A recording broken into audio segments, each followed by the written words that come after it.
As we move into our next unit of study, we will be going into the nucleus of the cell, and it is a fascinating and very amazing place.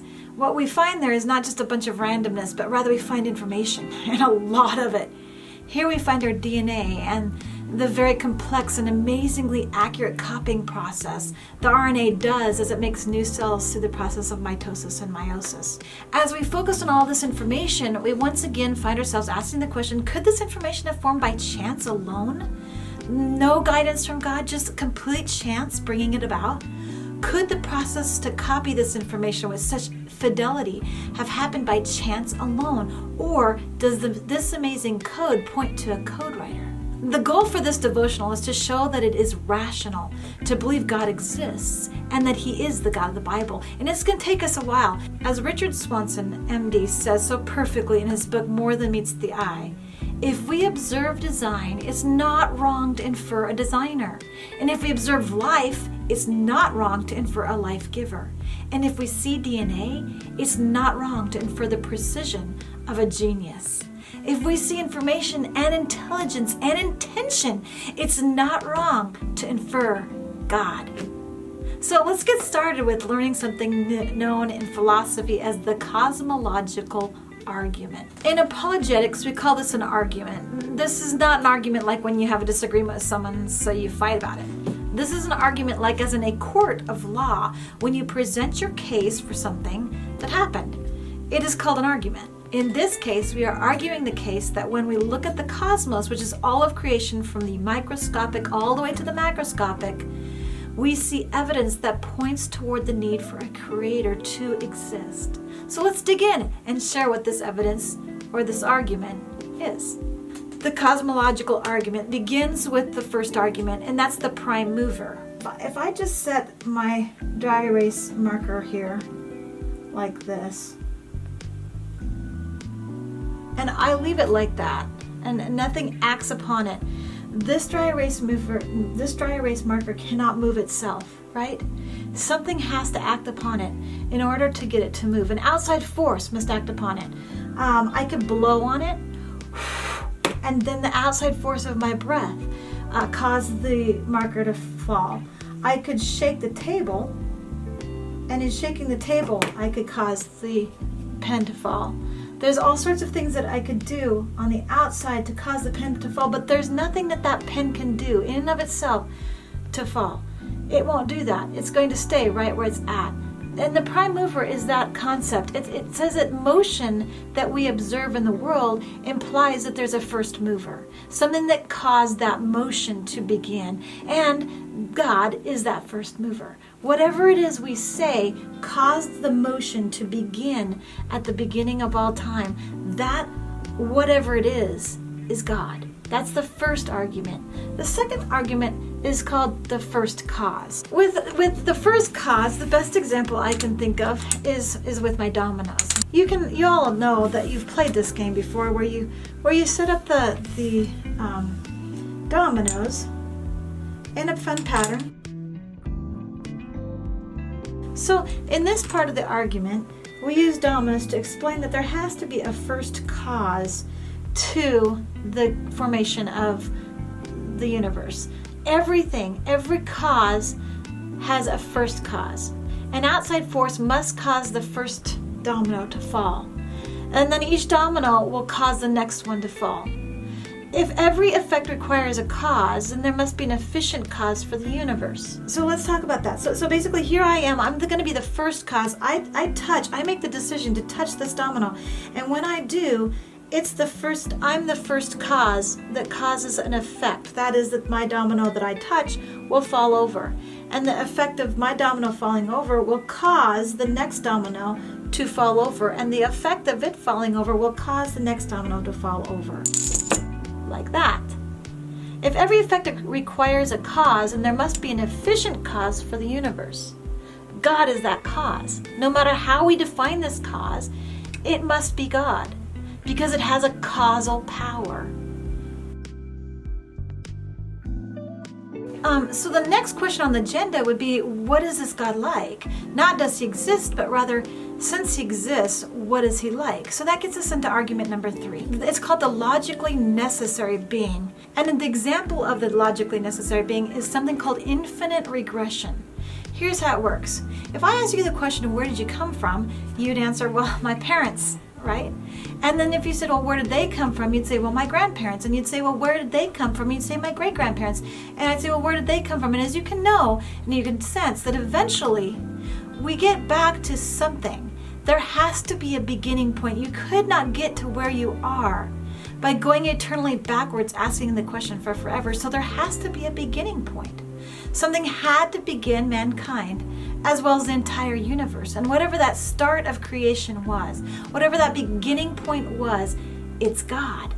And we see that in Genesis chapter 1:1 when it says, in the beginning was God. In other words, he was there and he began it all. He was the causal power. He was the prime mover because he was there in the beginning. And we've talked about that in a previous devotional. So I'm not going to take the time to back up to that. But here we go, the 4th argument in the Cosmological Argument. And that's the maximally perfect being. Here's how this one works. I want you to think about the example of the knowledge of the perfect 10. In other words, if I was in the Olympics and I was diving, which believe me, I would not get a perfect 10 if I was diving. I'd get more like a negative 10 as I flip-flopped or cannonballed into the water. But here's what it is.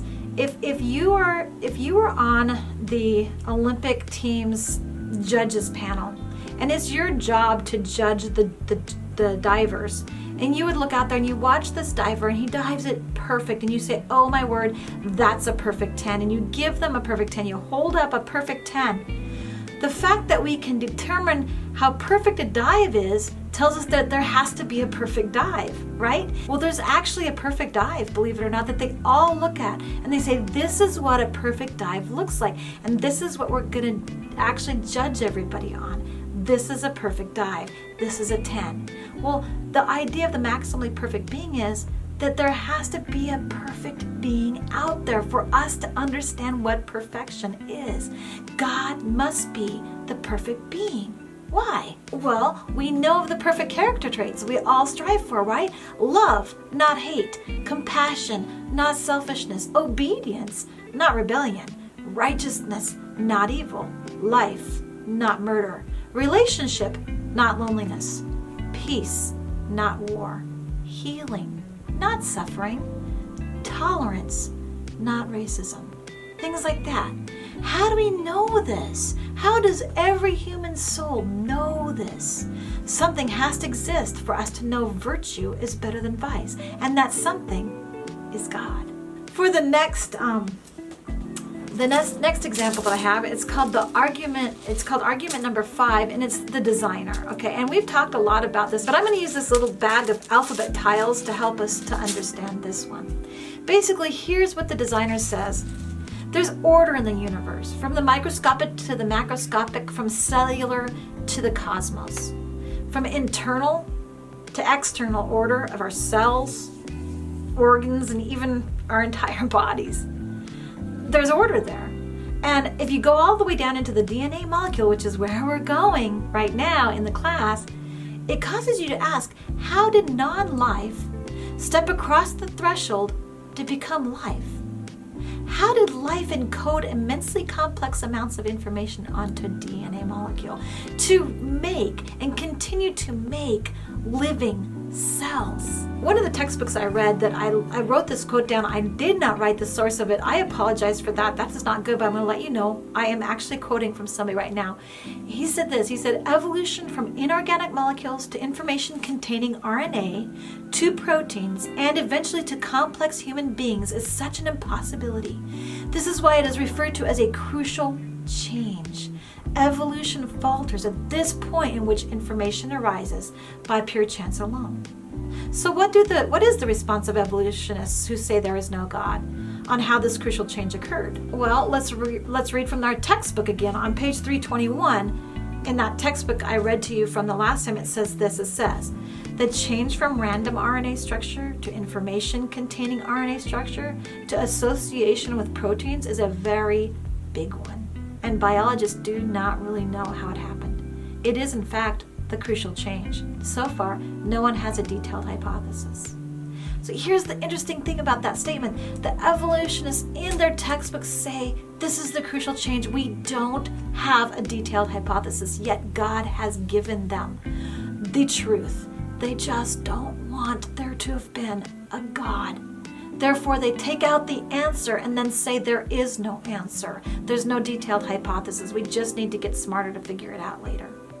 So what I want you to think about with this argument is that randomness is the opposite of order, okay? And I'm going to show you that with this bag of alphabet tiles. If randomness is the opposite of order, then information is the opposite of randomness. That's the reality of it. So let's just take our alphabet bag and let's see if we can order a sensible paragraph out of chance.